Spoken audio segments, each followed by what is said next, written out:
लगना मासु सुबे अइलै सुबह के लगना मासु हो सुबे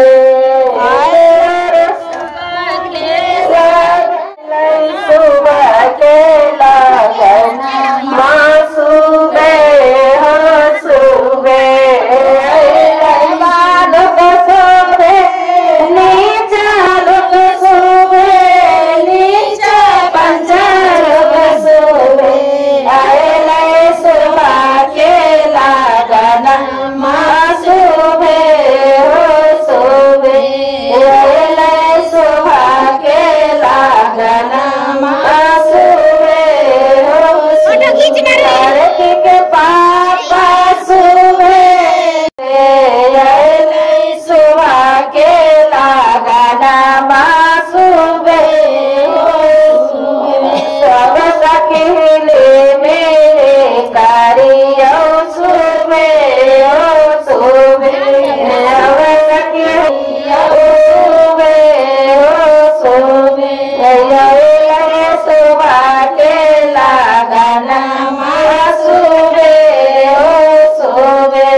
कटोरी हंसा जोड़ी उस पर पंखा डोले सोगमाइए लो सोरे सोगमाइए अपन मम्मी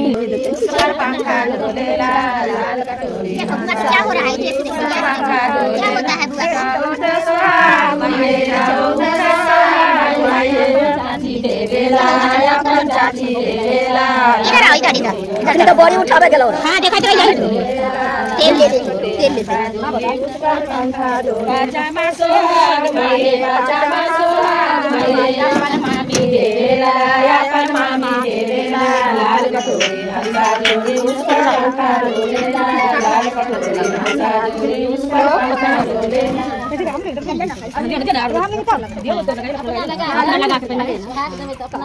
कटोरी में अगर चांदना कटोरी में अगर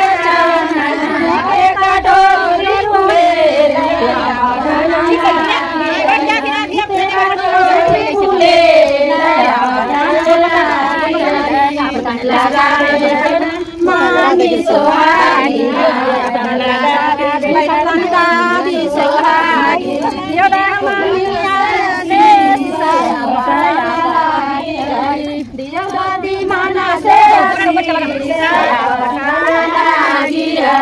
जुराही जैया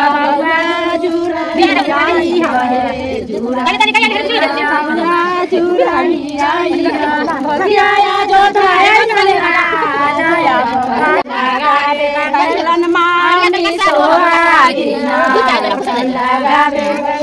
मामी सोहागी मामी मन से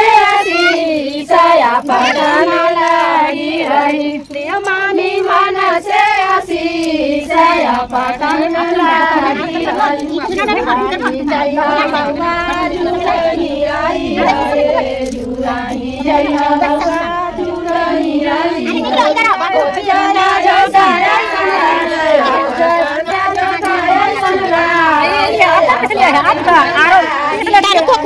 जबरदस्त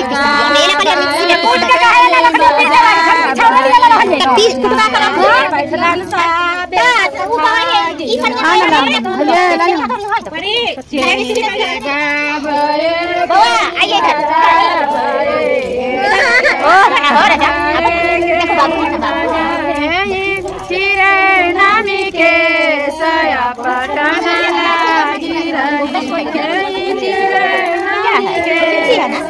पटन लगी राधा जे गावे बजा गए राधा जे गावे ललका चिड़ै नामी के सया पटन लगी रही ललका चिड़ै मम्मी ले ने को आइला तो मम्मी ने लो मम्मी को जल्दी बुला कर लो कहां गेले मम्मी